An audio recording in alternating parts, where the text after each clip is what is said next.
Gen Z கிட்ஸ்களிடம் Bharathi Raja தெரியுமா என கேட்டால் திருச்சிற்றம்பலம் படத்தில் நடித்தாரே அவர்தானே என்பார்கள்.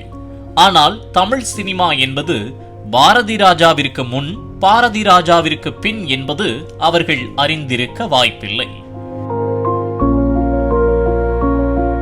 இயக்குனர் லோகேஷ் கனகராஜின் LCU என்பது இப்போதைய தலைமுறையினருக்கு புதிதாகவும் ட்ரெண்டாகவும் இருக்கலாம்.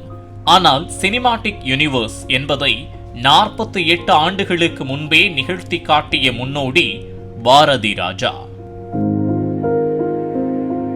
பாரதி ராஜாவின் முதல் திரைப்படமான 16 வயதினிலே தமிழ் சினிமாவின் மைல்கல். அதற்கு முன்பு வரை தமிழ் சினிமாக்களில் இலைகள் அசையாமல் தான் இருக்கும். ஸ்டூடியோவிற்கு உள்ளேயே எடுப்பதுதான் தமிழ் சினிமா என்பதை உடைத்து வயல்வெளி கிராமங்களில் படம் பிடித்து அந்த கிராமத்திற்கே நம்மை அழைத்துச் செல்வதோடு அதில் மிகப்பெரிய வெற்றியும் கண்டவர் பாரதி ராஜா. திரைப்படங்களை விமர்சனம் செய்து மதிப்பெண் வழங்கும் பத்திரிகை ஒன்று 16 வயதினிலே திரைப்படத்திற்கு 62.5 மதிப்பெண்கள் வழங்கியது.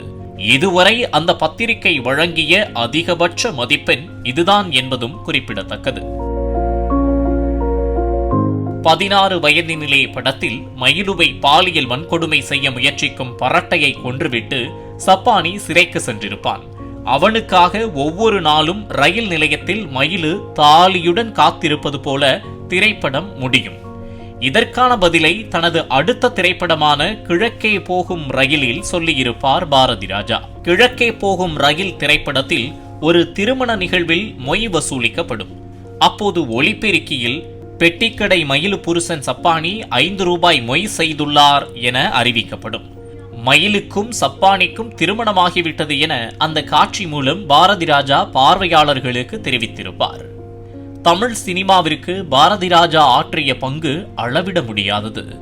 கார்த்தி, நெப்போலியன், பாண்டியன், ராதா, ரேவதி, ரஞ்சினி, ரேகா, ரதி, அக்னிகோத்ரி என பாரதி ராஜாவால் அறிமுகம் செய்யப்பட்ட நடிகர் நடிகைகள் ஏராளம். அதிலும் புதிதாக அறிமுகம் செய்யும் போது அவர்களுக்கு பாரதி ராஜாவே ஒரு பெயர் வைப்பார் என்பதும் குறிப்பிடத்தக்கது.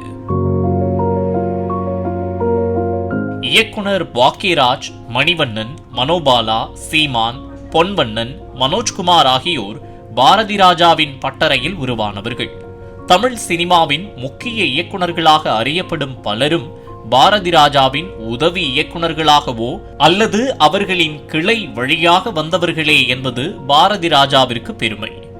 அதேவேளை மனம் மாறாத படைப்புகளை கொடுத்த இயக்குனராக அறியப்படும் பாரதி ராஜா கிராம கதை களங்களுக்குள் மட்டுமே சுருக்கிவிட முடியாது. அவரின் சிகப்பு ரோஜா திரைப்படம் இன்றளவும் சைக்கோ த்ரில்லர் படங்களுக்கு ஒரு பெஞ்ச்மார்க். டிக் டிக் டிக், கைதியின் டைரி போன்ற த்ரில்லர் படங்களின் மூலமும் வெற்றி கண்டவர் பாரதி ராஜா. 84 வயதில் இயக்குனர் இமயம் உடல்நலக் குறைவால் இயற்கை எய்தினார். கலைஞனுக்கு மரணமே இல்லை, அடுத்த பிறவியிலும் சினிமாக்காரனாகவே பிறக்கவே விரும்புகிறேன் என்னும் அவரின் ஆசை நிறைவேறட்டும். பிளே ஸ்டோர் மற்றும் ஆப் ஸ்டோரில் இருந்து பாலிமர் செயலியை QR கோடு மூலம் பதிவிறக்கம் செய்யுங்கள்.